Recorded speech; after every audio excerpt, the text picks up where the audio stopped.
This is Here's How, Ireland's political, social and current affairs podcast, presented by William Campbell. Thank you for downloading episode 75 of Here's How for the 10th of July 2018. Ireland has a lot of minor parties, some with more realistic policies than others. In this podcast, I'll talk to the leader of one of them and ask how realistic are the policies he hopes will lead his party back into Dáil Éireann.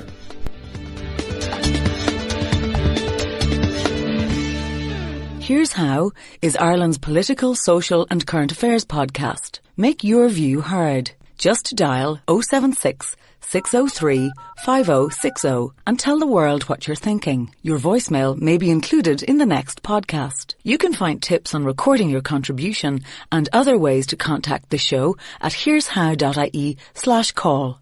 Coming up in a few minutes. We're talking about hardened criminals No, here. but you're saying that people should be sent to jail where the Gardaí suspect that they're going to commit a crime. You don't think that some senior Gardaí would have very conveniently suspected that Maurice McCabe was going to commit a crime? I think they're totally different things. I think Maurice McCabe... No, but they're not totally different things. You have a police force in Ireland that has been entirely unaccountable and that has too much power centralised in one organisation, and that power has been grossly abused. You're proposing to give them more power. Well, you look at it, for example, if anyone's good, the Gardaí don't sentence criminals. That's up to But the you're judge. proposing that they should be able to. No, in terms... It's on your website. That's coming up shortly, but first, a couple of other things. Number one, I'm trying to expand the podcast, put more time into getting interesting guests, researching topics and so on. So to justify the time that I want to spend on that, I've launched a Patreon page where you can support the podcast if you think that's worthwhile. So I'd really appreciate it if you could go to the website and follow the links to do that. And big thanks to Brian Green from Dublin, who signed up as a patron since the last podcast.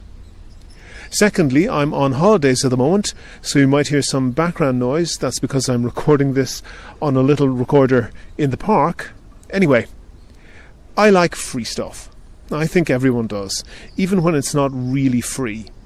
While on holiday, I was in a hotel where they did breakfast as one of those buffet things where you can collect whatever from a huge array of food. There was pancakes, every type of cereal, cooked breakfasts, scrambled eggs, different breads, hot croissants and pastries, cake for breakfast, and cheese boards and whatever else. I ate myself stupid. Some people have the presence of mind to just collect a couple of things that they want. I don't have that sort of self-control. And the worst of it was that I wasn't even able to eat half the things that I collected, even by stuffing myself. So I had to either eat myself even sicker or watch the food go to waste. And the food wasn't even all that good. It looked appealing, but the pancakes were stodgy, the scrambled eggs were cold, and it was clear that I wasn't the only glutton there. There was a huge amount of food being wasted in the place. Now, I wouldn't mind so much, but I'm normally pretty good with avoiding that type of waste. I'm the sort of person who goes to the supermarket with a shopping list. I buy what I need, I freeze leftovers. We really don't do food waste in our house. So what comes over me at the breakfast buffet? Economists actually have an explanation for this. They have a saying, unpriced resources will be wasted. That basically means that if you're not paying for it, you're not that careful with it. We saw this in spectacular fashion a few years ago with the plastic bag levy. When it was introduced, plastic bag consumption in Ireland dropped immediately by 93%. I thought about this and the Right to Water campaign when I was listening to all the problems with water supply during the hot, dry weather. In case you don't remember, the Right to Water campaign are against all water charges and against metering. Their website says water charges will discriminate against working people and the unemployed in favour of the wealthy and are another regressive tax taking vital money out of the pockets of people and out of our economy. Our public water system is already paid for through general taxation, which is progressive, and we wish it to remain that way. As I said, I like free stuff as much as the next person, and I don't want an extra bill to pay any more than the next person either. But that whole campaign was totally wrong. It was based on the premise that paying a water bill was double taxation. That was nonsense to begin with. There's far more than one type of tax anyway. We pay income tax, VAT, motor tax, inheritance tax, excise duty, stamp duty, property tax. That's just some of the taxes paid by private individuals, to say nothing of the taxes that are paid by businesses and passed on through pricing to the customers. And, much as we might not like paying them, it's right that there are lots of different types of taxes. If there weren't, if all of our taxes were just concentrated on one area of the economy, that would distort economic activity. So it's good economic practice to have our tax revenue come from a wide variety of sources. Indeed, a major part of the economic crash can be blamed on the fact that the government finances became over-dependent on taxation from one area, the building sector. So this whole claim about double taxation really makes no sense. And of course, nothing of value can truly be free. Like the food in the hotel, we do of course pay for our water, just not at the point of use, and not proportional to our use. This has two bad effects. Firstly, like me pigging out in the hotel, there's no incentive to use water wisely. Remember, unpriced resources get wasted. People from the Right to Water campaign, when they're faced with this point, they tend to puff out their chests and say how insulting it is to accuse decent Irish working people of wasting a valuable resource. There's two problems with that.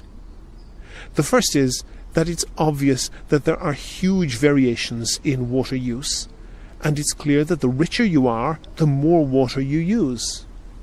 The Irish Times reported that richer areas of Dublin, such as Dublin 6, use an average of 488 litres per person per day, while the working class people in Dublin 20 use an average of 290 litres per day.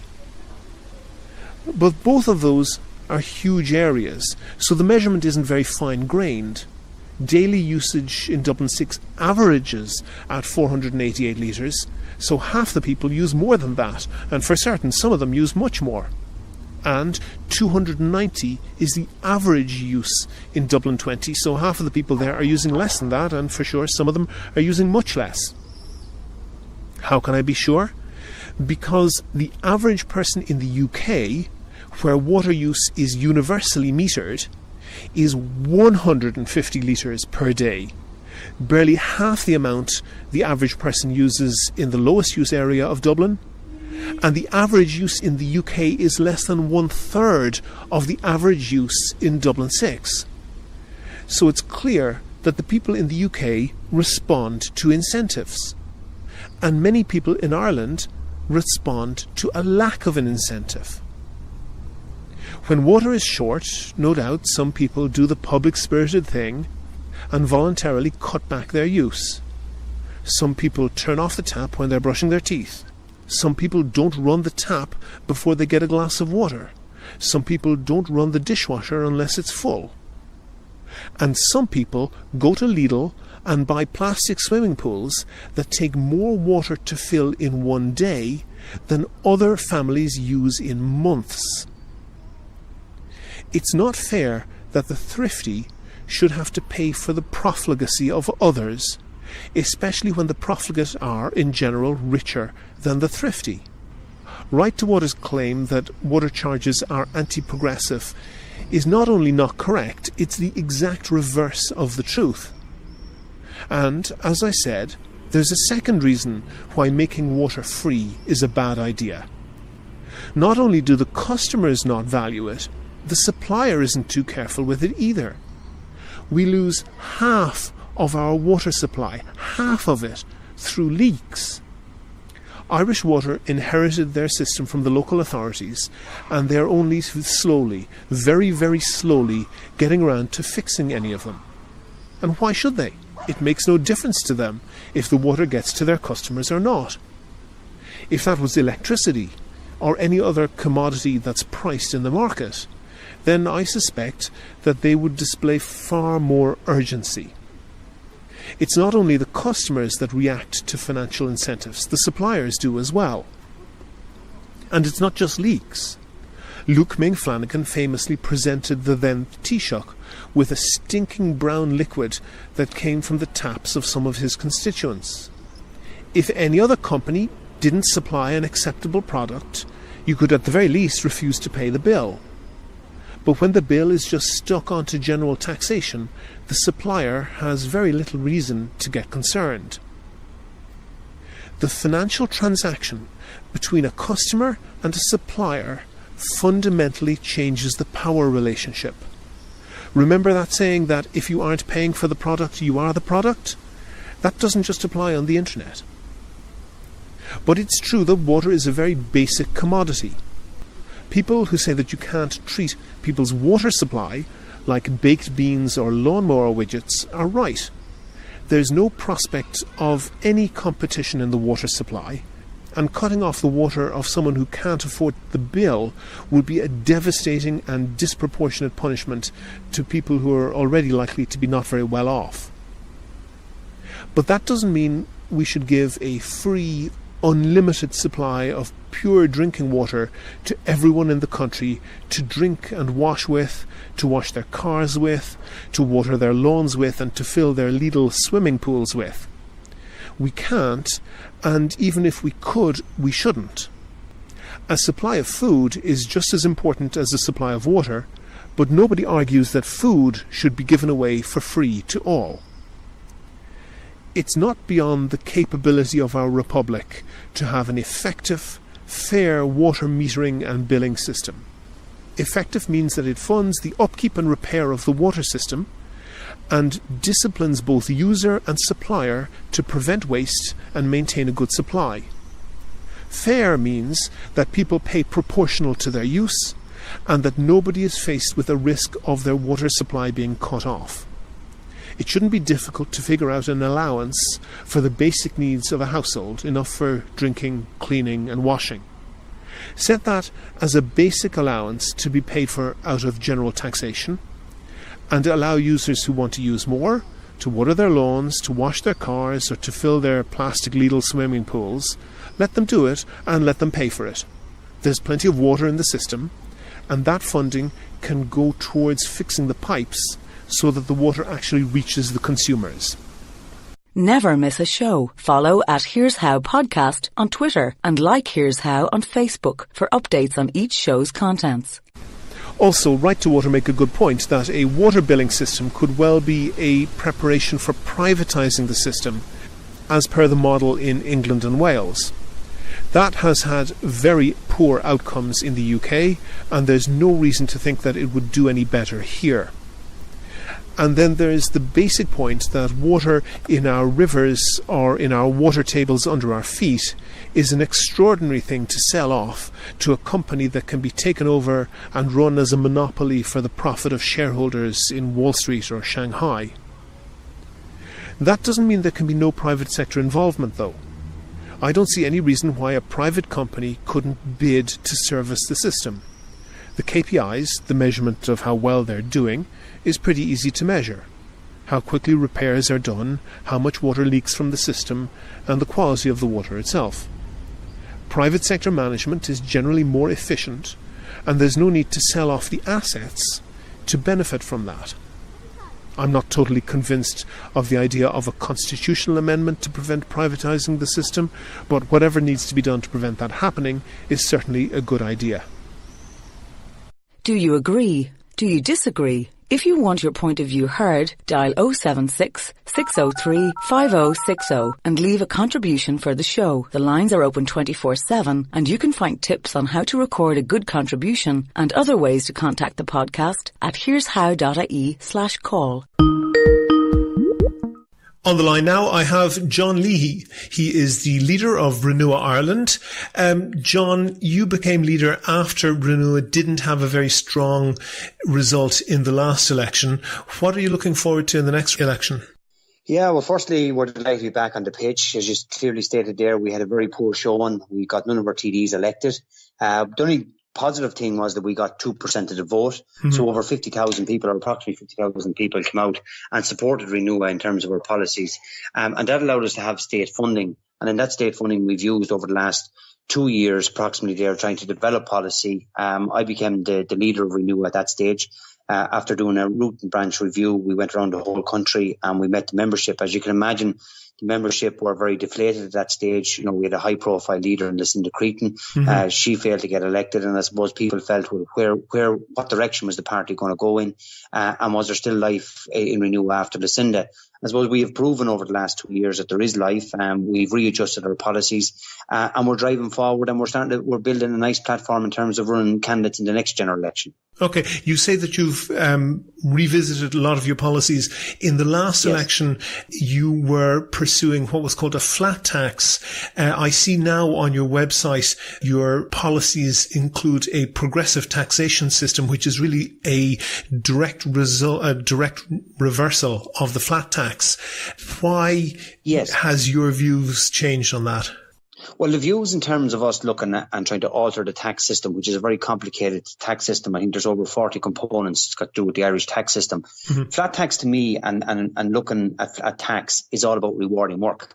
And even though the concept of flat tax at 23% we were looking at various models that was across the world. And even though they have been implemented in many countries, Estonia was one of them. And we felt that given 23%, taxing people at 23% and giving 77% of your income back to the person that's working would allow for a lot more discretionary money in their pay packet at the end of the week. We felt that extra money going into a house would help maybe finance education. I spoke to your colleague Milo Power, in the run up to that election, and it was clear, and she accepted that for people on very, very high earners, that would mean tens and possibly hundreds of thousands of euro per year of a tax cut, and that would have to be funded. Yeah, and if you look at it there, and this is where we struggled in terms of the communication of the message that we're trying to get across with flat tax. Flat tax, and people totally did the scenario of the millionaire. And they're saying you're going to give 77% of the income back to the millionaire who doesn't need it. Mm-hmm. But research has shown that the majority of millionaires don't actually pay their taxes in Ireland. They're millionaires and they have tax consultants that have offshore accounts and whatnot. And they don't actually pay the tax here because the tax rate is too high. But we have come away from that model, and we have accepted in Renua that our communication in terms of the way we went about the flat tax didn't resonate with the general public. But we did feel that we were onto something, and we were very strong, and it's one of our pillars in terms of taxpayers first.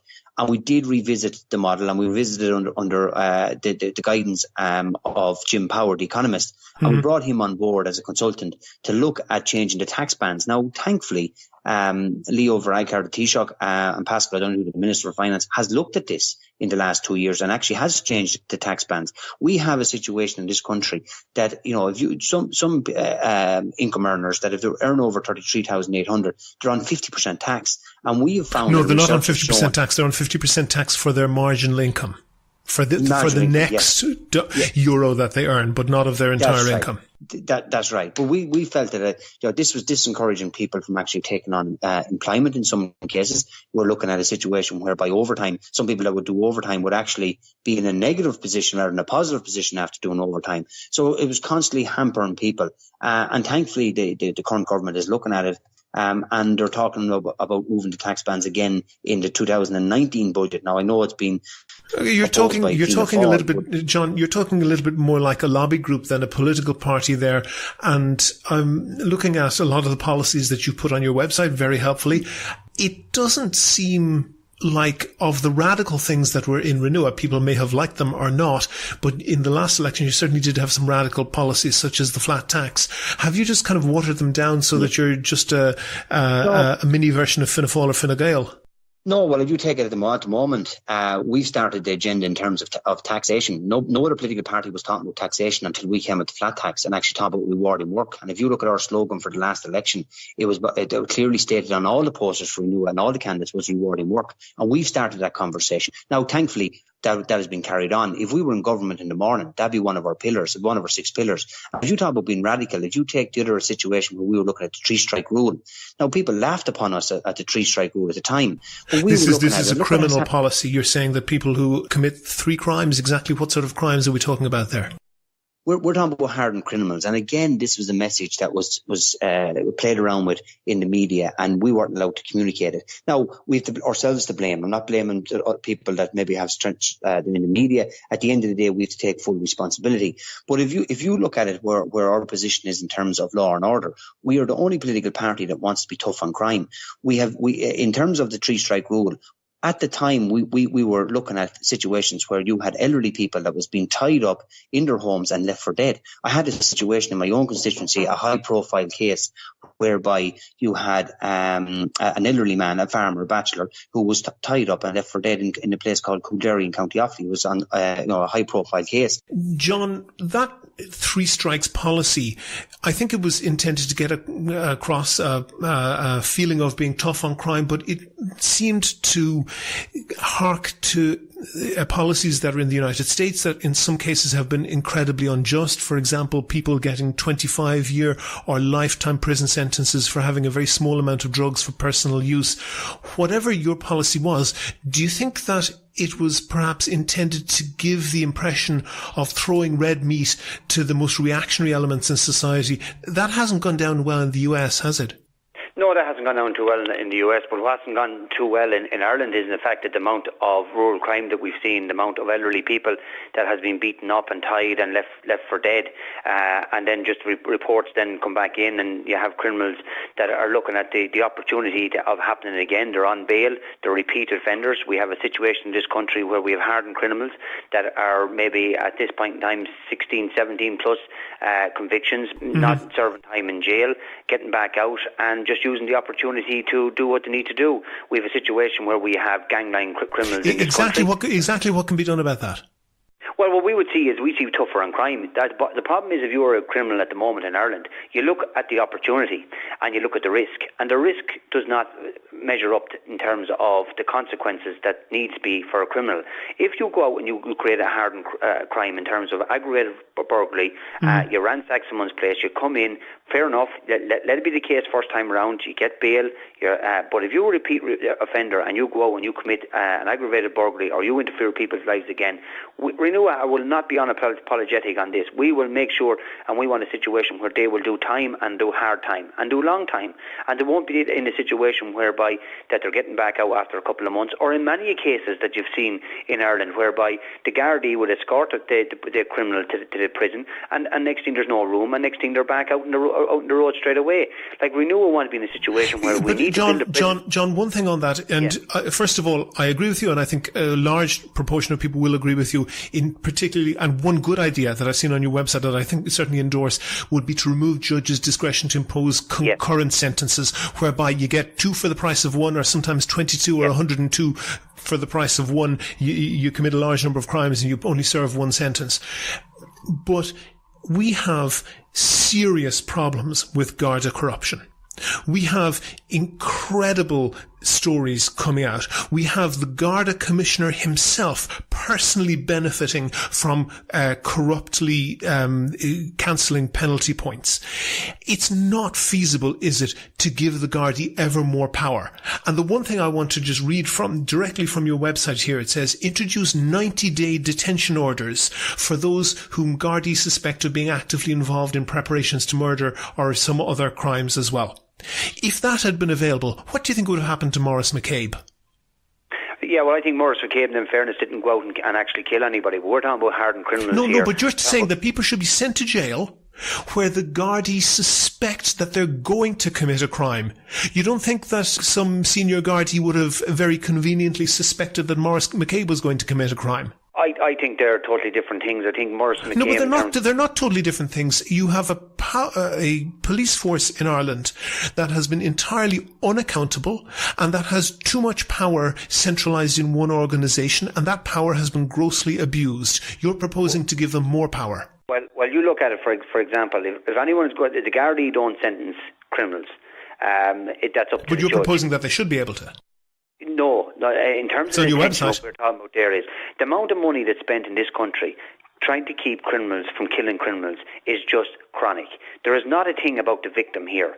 If there's a criminal out there at this point in time under Renua leadership and under Renua policy, if they commit criminal damage or interfere with people's lives or murder somebody, they should go away for a long, long time. We're saying 30 years. We're saying they should be only parole after 22 years. At this point in time, we have too many families that are suffering from the loss of a family member, and then have to have a campaign 7 years later where somebody's getting out on parole. But John, doesn't that equally speak to the failure of the Gardaí, that in a huge proportion of crimes, nobody is convicted at all? And that also is down to bad management and sometimes worse within the Gardaí. Well, regardless, let it be the Gardaí, let it be judges, let it be prison services. Our policy is very, very clear. Hardened criminals need to do hard time. Sure, nobody argues with that. Nobody argues with that. But on your website, 90 days that the Gardaí can detain somebody, can give somebody 90 days detention because they suspect they may be about to commit a crime. That's plainly unconstitutional, isn't it?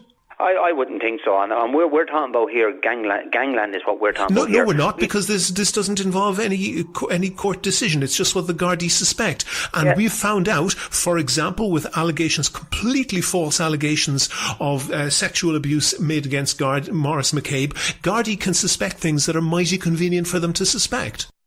Well, if you take, for example, you're using the Maurice McCabe argument here. You look at what's actually happening as well. How much resources and time is actually spent in terms of monitoring these gangland criminals that are out there at the moment? You have a situation whereby consistently, absolutely consistently, you have Gardaí trying to stop hardened criminals from killing each other. Yet they're brought in, they're let out after 24 hours, knowing that their life is in danger. They're actually endangering people, the general public. We're only a shooting away from some victim, from someone coming down the street in a gangland situation, being in the wrong place at the wrong time, and they're being killed. The Gardaí are letting people back out that are involved in gangland because they can't detain them long enough to actually keep them safe, firstly, but actually to have a situation where they can investigate and do a proper interrogation on it. Can I read from your own website, John? Can I read from your own website? Yes, Renua will defend our constitution and uphold our sovereignty. John, isn't defending our constitution, isn't an integral part of that controls on the power of the state, particularly on the power of the Gardaí, particularly when the Gardaí have been shown to be so corrupt in recent years?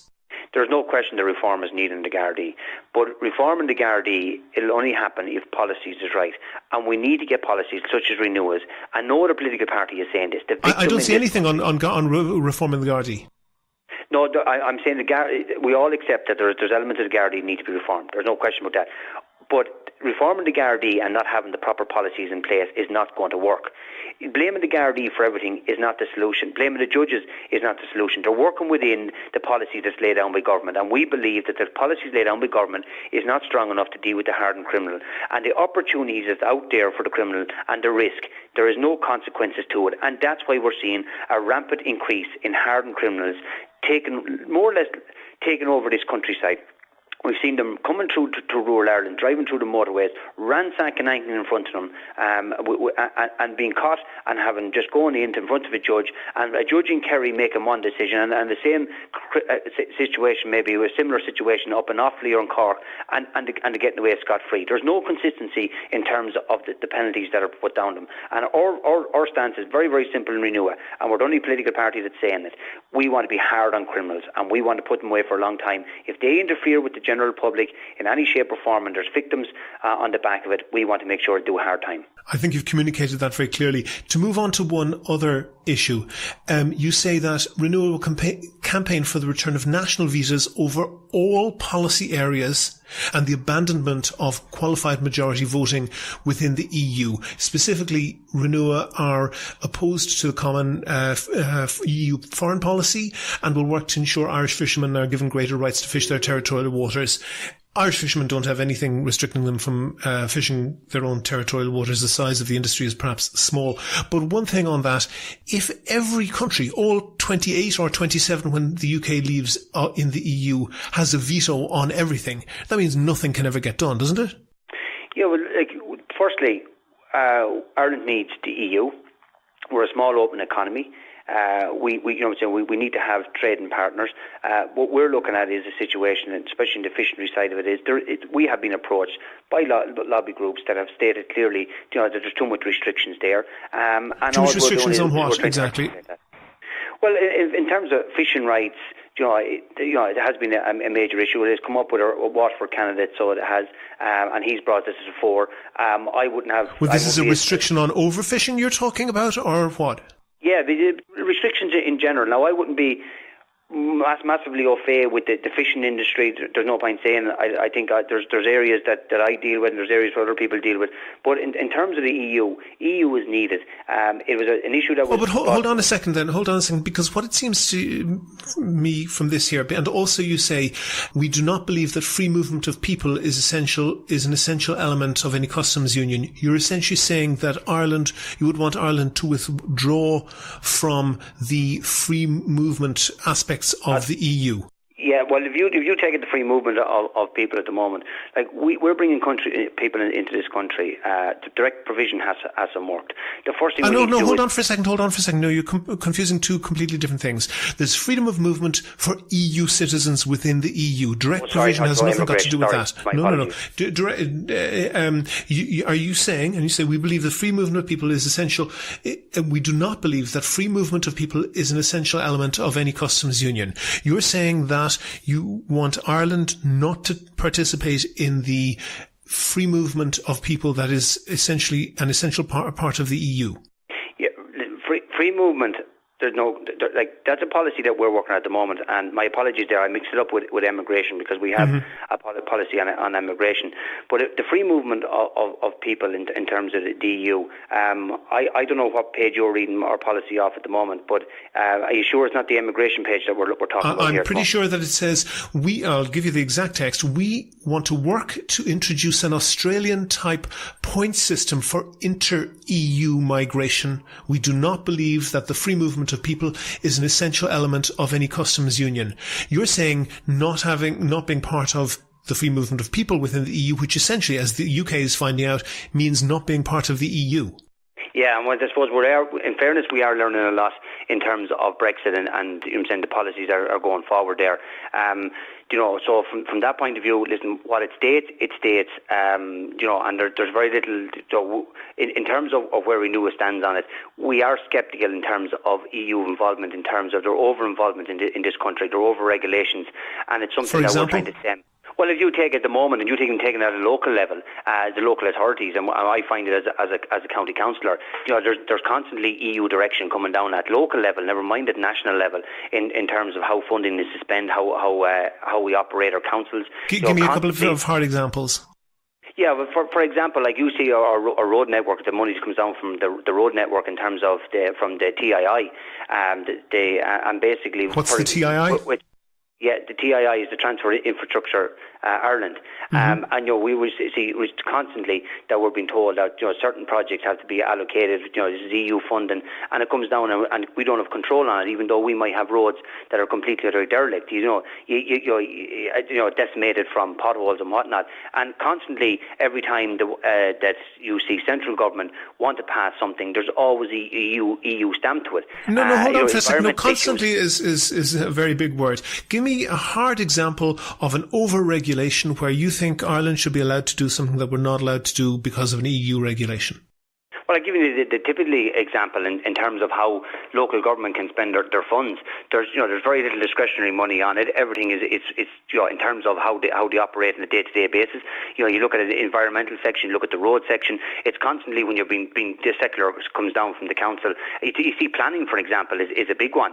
You take rural Ireland, for example. Their stipulation comes down to say one-off houses, there's not permitted because of environmental grounds. Has nothing to do with the EU. That's planning law. But it's planning law, but it's coming down from the EU. No, it's not. You take agriculture, for example. Well, agriculture has a lot of controls coming from the EU, but planning laws certainly don't. Well, if you take planning law, for example, when I go and I put a motion to Offaly County Council that we would look at doing away with local needs, that we would go away with in terms of one-off houses, we'd look at maybe building up rural areas. When that motion was passed by the council, and that was sent up to the minister, the minister's response then is that we're working off EU guidelines in terms of certain planning laws and development plans. And we're currently going through a county development plan process in the next couple of months. And 50% of it, increasingly I've seen over the last 10 years. That has nothing got to do with the EU. Well, from where I'm sitting as a county councillor, it's the stick that's constantly beating us at local level. When we want to make serious change, the minister will throw it off to all the EU regulations. That can happen, and certainly people can blame the EU when they feel like it. But I'm still not getting any specific thing that an Irish person can't do because of an EU regulation that you think they should be able to do. Well, I've given you the example in terms of planning. When you look at it from a county councillor... But planning isn't controlled by the EU. Well, it's not controlled by the council. Because planning typically comes from planning laws and planning acts and on board Planola, which is under the Department of the Environment. Yeah, and restrictions from the EU in terms of building one-off houses, restrictions in terms Nothing got to do with that. That's under planning law. It's Irish planning law. Well, I tell you, if that was the case, then the minister must be misinforming the council when I passed a motion. Because and in any case, what you're saying is that you want to be building one-off housing. Are you possibly trying to recruit some of the Healy Rays as members with that policy? Well, no, that's being on the ground. If you look at rural Ireland, you even take the fabric of rural Ireland. You take, and anyone can relate to this example. You take a GAA club, for example, hurling or Gaelic football. I see in my county whereby there is 6 senior hurling teams now have to join with another 6 opposition teams to actually provide underage teams. So effectively what you're looking at is there's amalgamations of teams because the population is not there anymore. And that's down to basically and utterly planning laws. So we're restricting people building in their area. And that's hold on. Let's look at that. That's actually a good one to look at, because one of the things that you're promoting on your website, in your policies, in your 6 pillars as you call them, is balanced rural and regional development through work hubs. Now, we had, going back about 10 years, the National Spatial Policy, and that was completely trashed by Charlie McCreevy with his so-called decentralization plan. The bottom line is that if you want young working people to move into an area, there has to be a critical mass of other young people working there, of restaurants and bars and something, it has to be an interesting place for people to work. The Facebooks and the Twitters and the PayPals and all of those won't move to small towns because they can't attract a workforce to work there. And it was proposed under the National Spatial Strategy that there would be about 6 hubs would be developed in order to counterbalance Dublin. And what happened then was every backbench TD and local councillor said, we don't want that place over there to get something unless we get it as well. And it meant that the resources, instead of being concentrated in a few places that could compete with Dublin, they were smeared like margarine across the whole country, which meant that nowhere could compete with Dublin, and we continue with the unbalanced development. That's right. Yeah, isn't it really the sort of Gombianism that saying that we want to be allowed to, as you say, build the once-off houses and have everything everywhere? You can't have all development everywhere. We have to have some sort of centres, otherwise we will end up with only one centre. Well, if you look at the National Spatial Strategy, and I will 100% concur with everything you've said, if you wanted to find out who the minister was back 2000, 2003, all you do is look at the Spatial Strategy, because that will indicate to you if you look where the towns that were looked at, 22, 23 towns, I think at the time, anyone that was in the cabinet ministry at that stage, their town was mentioned. The same thing actually nearly happened this time around. Yeah, and that's what's going to happen, John. There's going to be political manoeuvring in order to get our space, to get our place put on the list and not for development and not the other place. But the bottom line is that this type of Gombian politics basically sunk that policy. agree totally. Now, what we've done is we've invested time, effort, and resources into putting a submission together. But John, isn't promoting one-off housing that exact type of Gombianism? Can I develop it, and I'll come back and we'll finish on the one-off housing. Okay. In Renua, what we done was we went very early in the play for this strategy 2040. We hired a consultant. We done our homework on it, and we actually proposed that we would go with 5-6 hubs outside of Dublin. 100%, I see it on the ground. We have people in my constituency and other constituencies that are travelling at 4 or 5 o'clock in the morning, beat the traffic, leaving their cars till maybe 8 o'clock and going into work. That's just to avoid traffic. That's not sustainable. There's no work-life balance in that whatsoever. We've seen it on a voluntary capacity on the ground where people, like good people, can't give their time because they're leaving. They're not getting home at 5 or 6, 7, 8 o'clock at night. They're going to bed at 9 o'clock. They're getting back up. That needs to change. So I think the strategy going forward in terms of developing Galway, Cork, Waterford, all these cities that are there at the moment, developing them and putting the money in is an excellent thing, and we're all for it. Where I'm talking about one-off houses is, I don't believe that my constituency, and my constituency wasn't selected as a hub. Athlone was, which is beside us. Yeah. But I do see that there is massive potential, and I do have young people coming to me that would love to be working in the likes of Athlone, that's 20-25 minutes away, a half an hour away, whatever the case may be, rather than going to Dublin. But John, John, when you're campaigning for one-off housing, aren't you condemning those people to a lifetime of car dependency? No. You have a situation whereby in rural Ireland it's a different makeup than urban Ireland.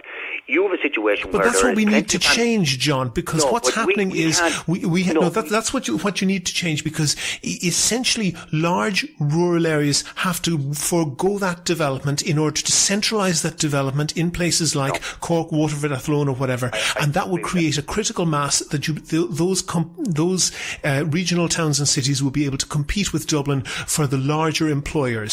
When every little boreen and every village wants to get developed, be it with one-off houses or whatever, that means none of them can compete with Dublin, and only Dublin gets the development in the end. I disagree with that. If you have your hubs are going to be a central base that attracts jobs. If you have them hubs, naturally enough, you're still going to need people. All people can't live in them hubs. We're going to create the same thing that you created with Dublin. You'd have everyone living in them 5 or 6 hubs, and you'd have nobody living in rural Ireland. That's not sustainable. Where I'm talking about is, we have a situation, and not about 25%, maybe 30% of my constituents could actually afford to build their own house, not a burden on the state, and build it on the family land. That's where we're getting caught in this going, and that's what I'm talking about one-off housing. John, that is a disaster from an environmental point of view. That is a disaster from a transport point of view. That's a disaster from a social point of view.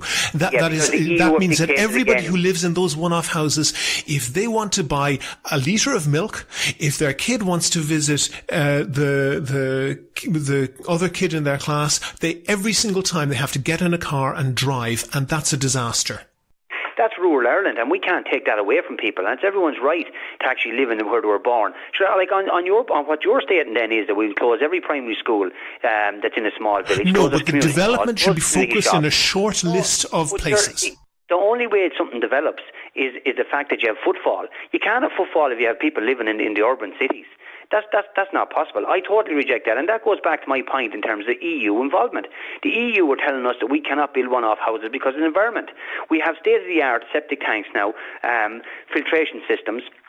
When we came with that technology, they're still restricting it. We cannot have a situation. I totally and utterly disagree. John, let me just give you a concrete example. If you've got, say, somebody living who might build a one-off house in your constituency, or who might live 20 or 30 kilometres away, for example, in Athlone. If those people live in one-off houses scattered around your constituency, the bottom line is that takes away the critical mass of population from Athlone, so it can't develop and get even mid-sized, let alone large employers, can't even get mid-sized employers in competition with Dublin. And in addition, that means that every time that family wants to get a litre of milk, every time the child wants to go and play with the other child in their class, anything like that, they have to get in their car.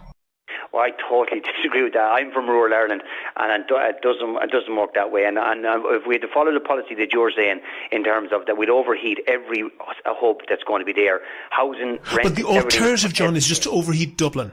No. Because it fails. You can't develop every point. I don't want to continue on that because I know that you're in local authorities. And I want to go back to another policy on your website. It says, reform local authorities to ensure value for money for taxpayers. Never heard anybody disagree with that. Never heard anybody agree to what that might mean. You also say, we will work to identify powers and responsibilities that can be transferred from national to local government. John, of the powers that local government has at the moment, can you name for me a couple of things that they're doing excellently? Local authorities. Firstly, I have to say, from being in a rural constituency, that the engineers on the ground work extremely well.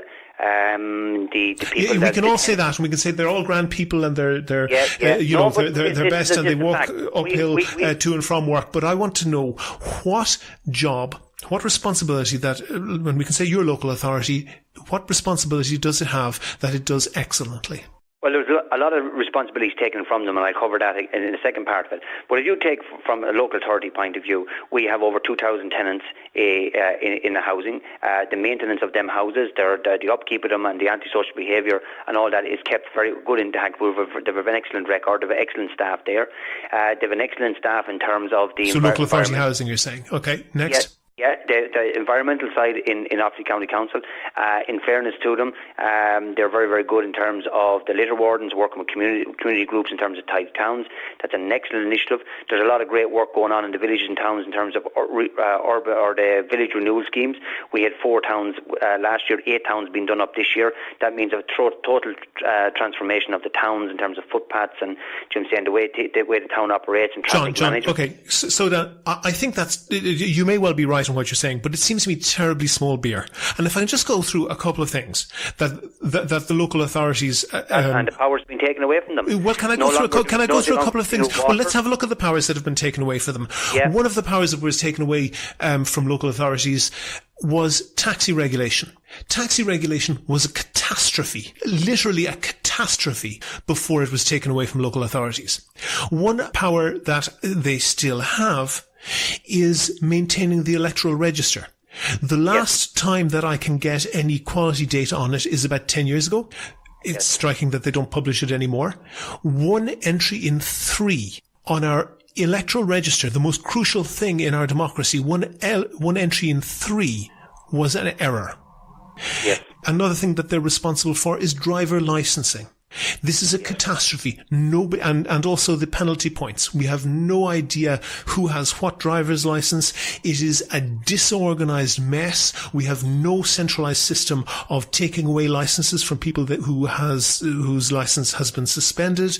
There is nothing almost that local authorities can say that they do consistently well. And it's not a good management strategy to identify the weakest area of government, local authorities, and say, let's give them more powers. Oh yeah, but if you're a county councillor like myself, and you look at a situation where, in my 10 years, provisions for councils to build houses taken from them, and we see where that's got us at this point in time. We're in a housing crisis, and the department won't let release funds or won't let release resources. That's true, and I'd agree with you that the Department of the Environment isn't giving the council. No, hold on for 1 second. Isn't giving the councils money to build new houses. You couldn't really say, though, John, that the quality of local authority housing throughout the country is very impressive. I tell you, you need to visit the standard that the council are building to. You want to visit. You know what I'd do, John, is I'd visit an estate agent, and if the house that you're buying is either in or close to a local authority estate, that diminishes the value. The regulations on a new build council house is no different than the regulations. That's true. That's what's being built now, if it was being built, but there's almost none being built. So we have great regulations for the houses that aren't being built. But John, local authority housing is a byword for bad housing, isn't it? I disagree with that. The regulations are there. It can be really proven because in the pricing, an engineer won't sign off on it unless it's right. And thankfully we're living in that age. If there's new builds happening, if there's houses being purchased, I know that there's houses being purchased from ghost estates that have been newly done up, and the spec is higher than what you'd be spec that you would buy for a private if you were buying it privately yourself. The spec is unbelievable, and I disagree with that totally. Let's park housing in that case. And would you agree that jobs that are entirely delegated to the local authorities, such as the driver licensing, such as running the electoral register, they're a catastrophe, aren't they? To run the electoral register is one of the tasks of the local authorities. And it's done very, very, very badly. Yeah, but if you take, for example, and this is what I'm saying about giving powers back, there was a 23% cut in finance to the local authorities when we hit a crash. There was a 27% decrease in terms of staffing, and they're only starting to be replenished now. So you have a situation. That's why we've put it in there. If you want people motivated on the ground, you have to have a good local authority. You have to have good services on the ground. And that's where we put it in there, because that's what people require. But I've seen in my own council that 23% in terms of funding cut, never replaced, and 27% in terms of staff, and never. But hold on, John. That doesn't address for decades. The electoral register has been a disaster. You have a situation whereby John, address the point. For decades, the electoral register has been a disaster. I agree. And that's entirely the responsibility of the local authorities. I agree. John, you ran, obviously you weren't successful, but you got about 4,500 votes in the last election. Yeah. What would success for Renua look like in the coming election? Well, we hope that we will run 20 candidates in the 39 constituencies. That's where we're at the moment. If we had longer, we'd hopefully have a lot more. Mm-hmm. We believe there's going to be an election in September. If not September, I do believe it's going to be after the budget in November. We are at a point now where we've about 20 candidates that we're going to run. A success for Renua would be to get 2+% of the vote, which would allow us state funding as a registered political party. And also we would be hoping that we would hopefully get somewhere around 4 TDs elected. Okay, so 3 or 4 TDs would be a successful outcome for Renua. Would be successful. I know, John, and people might be prick up their ears a little bit, where you mentioned the number of TDs second and getting state funding first. So what happened to Renua was they got no TDs in the last election, but they did just scrape over the 2% mark, which got them quite a few €100,000 of state funding, which, if I was a cynic, I might suspect that was why the party was kept going. But you said success in any case would be 3 or 4 TDs. What would be complete failure? Well, complete failure would be the opposite to that. We get the 2% would fail on the 2% and fail on getting TDs elected. I think the most important thing for Renua is to get TDs elected. Mm-hmm. That comes before the state funding. If you look at the Social Democrats, they got 2.8%. We got 2.3%. The Social Dems returned the 3 independents that they already had and elected nobody new. So people, they came very close. So if you want to make comparisons, we had 3. They were independents. They held their independent status. The Social Dems, and they got the 3 across the line, and only got a couple of points ahead of ourselves. The Greens was only got 3% and got 2 elected. So, and we were actually very, very short. I was 150 votes from being elected. Lucinda was 300 votes, 400 votes from being elected, and Billy Timmins was 500 votes. The figures went against you. There's no question about that. But give me a specific point beyond which Renua would say we're going to fold our tents. If you got no TDs elected in the next election, would you say, okay, we gave it a couple of good goes, we're going to do a PD on this, we're going to wind up the party? I wouldn't like to see that. I had a very easy option. I was an independent before. I was involved in no political party. I was an independent. Came very close in 2011, being elected as an independent. My vote had dropped back in 2016. Maybe the Renua element, and it didn't do you any good, did it? It didn't help. But I would like to think that what we've done is we've weathered the storm. We've showed people that we're brave. The easiest thing in the world was for me, and I sacrificed. I gave up my job. I went full-time with Renua. We're trying to develop a political party, which is not simple. It's hard to get people engaged in politics because people don't believe in it. Is it possible, John, that you're just in a very competitive market? There's an awful lot of right-wing parties with localism, Gombian politics, that we can build your house wherever you want and we'll complain about Europe a bit, but we won't really do very much about it. There's a lot of people offering that. Well, I think that's a very unfair comment, and I don't believe that Fianna Fáil and Fine Gael or Sinn Féin or Labour or Green are rolling out the same message as us. You pick up the newspapers or telling me where Micheál Martin or the Taoiseach of the country is talking about tough on crime, we're the only pro-life party in the country. We're the only ones actually constantly advocating for taxpayer first. We're setting an agenda. A lot of our policies and elements of our policies are in the programme for government. I'm saying that's something that we can take credit for. Okay, I understand that, but let me nail you down on failure. If you get less votes or a lower percentage of the vote in the coming election than you did in the last, will you wind up?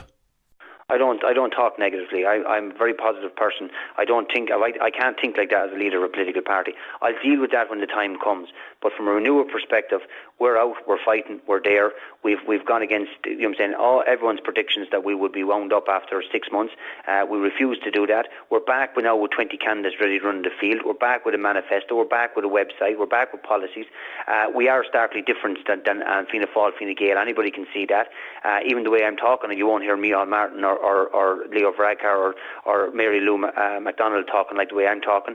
And we're ready there to contest the next general election. And we will you've got your state funding with the 2% at least until the next election. John Leahy, leader of Renua Ireland, thank you very much for talking to me. Thank you very much. Very enjoyable. Thank you. Thanks a million. Here's How is Ireland's political, social and current affairs podcast. Make your view heard. Record a contribution to be included in the next show. Just dial 076 603 5060 and tell the world what you're thinking. Your voicemail may be included in the next podcast. You can find tips on recording your contribution and other ways to contact the show at here'show.ie/call. Go to the website for sources and references for everything we were talking about. And while you're there, please like the show on Facebook, follow at Here's How Podcast on Twitter, follow John Leahy at John Leahy OY and Renua Ireland at Renua Ireland, and get in touch with me if you can think of a guest or a topic for a future show. Also, you can find out how to subscribe to the podcast for free on your computer, on your phone or by email. It's all at www.here'show.ie. And just to remind you, there's a link to my Patreon account there. So if you'd like to support the podcast and help make it more frequent with more research, I'd really appreciate that. The Here's How podcast is produced and presented by me, William Campbell. Thank you for listening.